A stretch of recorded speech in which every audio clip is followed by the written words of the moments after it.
This tree needs to come down. And it's leaning towards the garage. But look at the bottom. That bark's coming off. This is the hazards of burying a tree in gravel. This has been buried like this though for 22, 23 years, something like that. And I'm starting to see these signs. So I'm gonna call a pro. Okay, here we are. Look at that tree. Oof. Guess who I called in? I called in the pro, Dutchman Tree Service. Austin, yes, thanks sir. for coming over. Thanks, All right, Robbie. all right. Yeah, so tell me what you think as you're looking at this pine tree here. Well, I understand why you called me. It's buried in gravel. And if you can see it, like one of the first things I noticed and why I asked, is it this tree you want? Yeah. Is this proximity to the house, the lean, and then its overall condition of the tree. Look at how thin this crown is compared to that tree's crown over there. Yeah. They're the same right. tree. The crown is, yeah. But this crown is much thinner and the needles aren't, hey buddy, and the needles aren't as dark green and as thick as over there. That's a symptom of drought and root disturbance, compaction. What size tree is this? This is a 20-inch diameter. 20? 20 to 22-inch diameter. Okay. You normally take the diameter at the breast height. Yeah. I buried it. I buried it.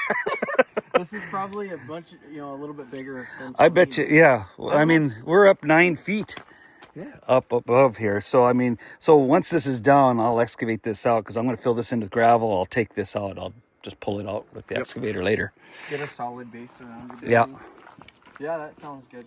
But I have no clue how, you go down, it might be 24-inch. Right. Yeah. I don't know. But it's big tree. Big, heavy tree. But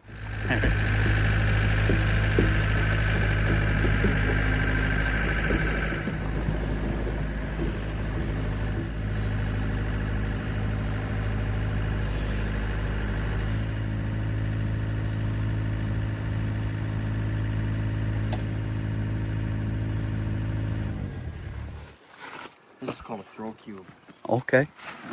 Oh, cool. Look at that. So, with these little bing bags that you can toss up into the tree, this is how we get our ropes up there. Okay. There's no way you're chucking a rope up that far.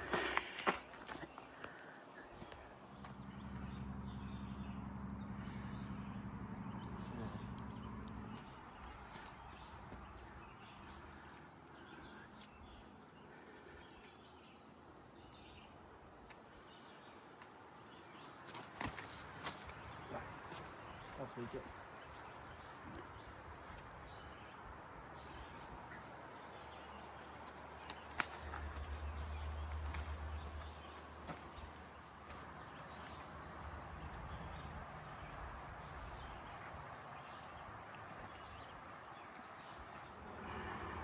What kind of knot is that? This is a clove hitch. Okay.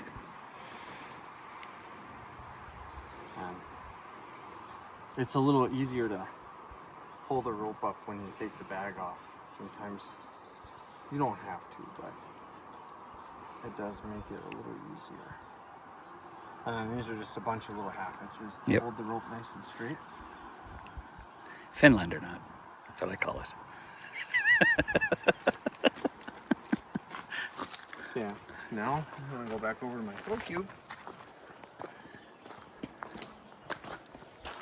Let it rip. Because I'm not like climbing on this rope or needing it for any other reason than just to tug over, I can do what's called a basal anchor. So I don't need to isolate the rope to a specific union. I can just... What kind of anchor was that? A basal anchor. Okay, got it. So I'm just going over some really strong branches up there and back down to the base of the trees where I'm going to tie them on. Okay. And that's going to be plenty strong for what we're doing.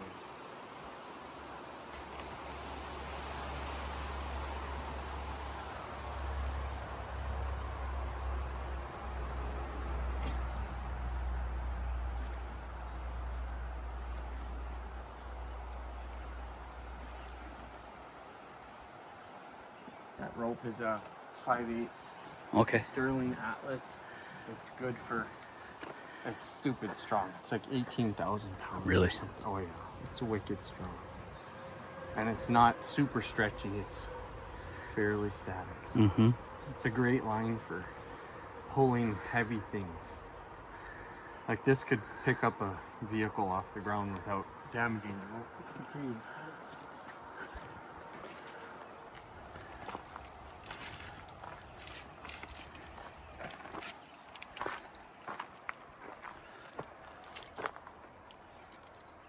It's a running bowline.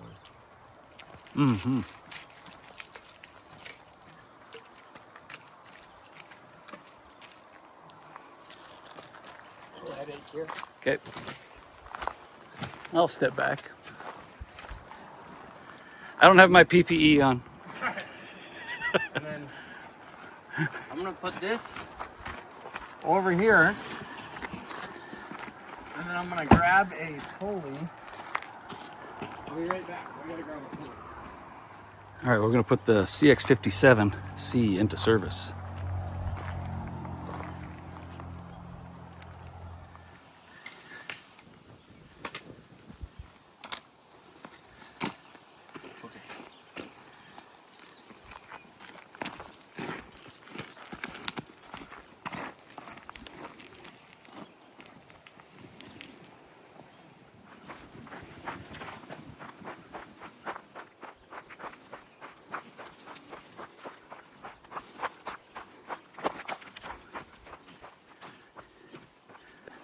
Trying to pick something nice and in line with where I'm wanting to put it, you know.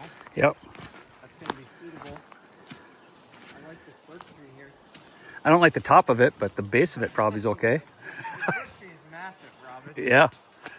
for a birch tree, it's really big. Yeah.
Shouldn't have any foot travel or any issues with the corridor here.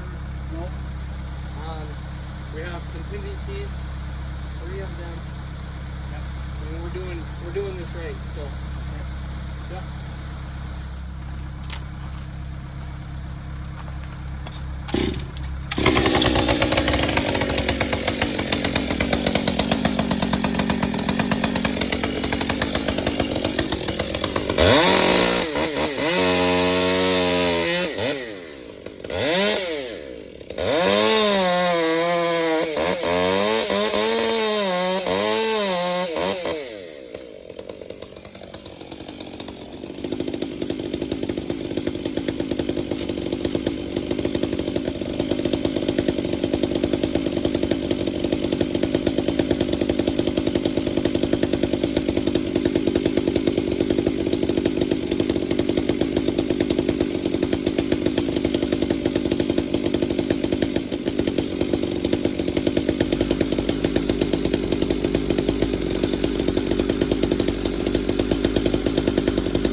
Issue is when you're down by the base, it's a different tissue construction. They're not long and stringy. Okay. High, they're a bit more longer and stringier, and they hold on a little bit better. And Yeah. basically, this side of the hinge was really thick. They were both pretty thick, which we wanted. But the reason why it didn't start falling when I thought it was going to is because this big knot was here. And that's part of the branch coming. Yeah. When this one broke, there were two knots. Yeah. When this one broke, that's when I saw it stand up, and then it just started to go. Like, okay. Yeah. So instead of staying on the stump and feathering it, this side held on, this side didn't, and it pulled the whole tree to the right. Right on. Yeah, it's kind of a wild convex tree. Yeah, it's got this weird fork in it, and it's sealed together right here. It's sealing, you know. Mm-hmm. Absolutely bonkers. Yeah, that needed to come down. How these two didn't blow apart. Yeah. Beats me.